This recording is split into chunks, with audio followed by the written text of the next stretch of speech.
بسم اللہ الرحمن الرحیم۔ بریکنگ آلویز کے ساتھ میں ہوں عذرا فیصل۔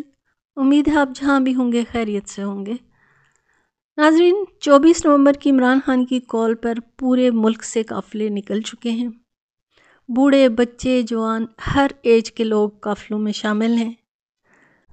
فیصل آباد، گوجرانوالا، آزاد کشمیر سے بھی قافلے آ رہے ہیں، جن کے لیے راستے میں رکاوٹیں کھڑی کر دی گئیں، راستے بند کر دیے گئے، روڈز پر خندقیں کھود کر راستے بند کر دیے گئے اور کہتے ہیں کہ روڈز پر کام ہو رہا ہے۔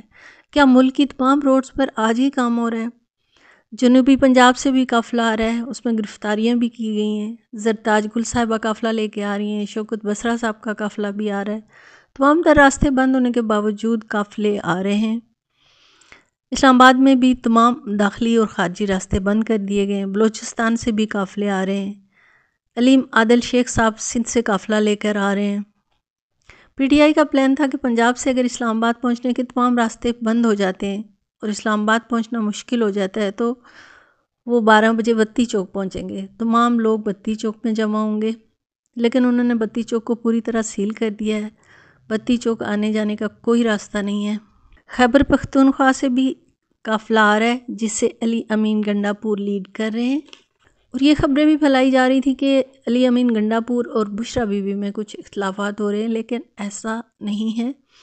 علی امین گنڈا پور قافلے کو لیڈ کر رہے ہیں اور بشرا بی بی بھی قافلے کے ساتھ ورکرز کے ساتھ آ رہی ہیں۔ شیخ وقاص اختر نے کہا ہے کہ بشرا بی بی ورکرز کے شانہ بشانہ اسلام آباد جا رہی ہیں، ورکرز کو اکیلا نہیں چھوڑا جا سکتا۔ کے پی کے سے پی ٹی آئی کے قافلے اسلام آباد کی طرف رواں دواں ہیں، اور شاید وہ اٹک میں رکیں آج رات یا سوابی میں، لیکن آج انہوں نے اسلام آباد نہیں پہنچنا اور نہ ہی شاید وہ کل اسلام آباد پہنچیں گے۔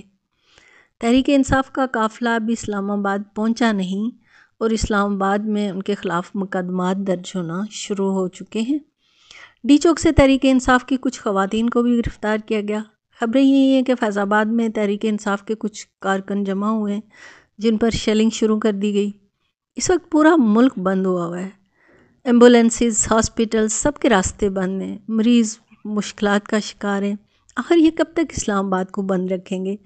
اسلام آباد اس وقت پوری طرح سے سیل ہے۔ اسلام آباد جانے اور آنے کا ہر راستہ بند ہو چکا ہے۔ پنڈی میں مری روڈ کو ٹچ کرنے والے تمام راستے، تمام گلیاں، مختلف ڈالے، کنٹینرز، ٹرک جو بھی ملا رکھ کر بند کر دیے گئے ہیں۔ اگر حکومت کو کوئی ڈر نہیں تھا تو راستے کھلے رہنے دیتے، ان کو آنے دیتے اسلام آباد۔ جب حکومت کا ماننا ہے کہ بندے ہی نہیں نکلیں گے تو اسلام آباد کو مکمل سیل کرنے کا کیا مقصد ہے؟ نہ جانے ہمارے ملک کے حالات کب سنبھلیں گے، کب لوگ سکون کا سانس لے سکیں گے۔ کوئی صبح امید کی ایسی آئے گی؟ کروڑوں لوگوں کی نظریں اس بدلتی صورتحال پہ ہیں۔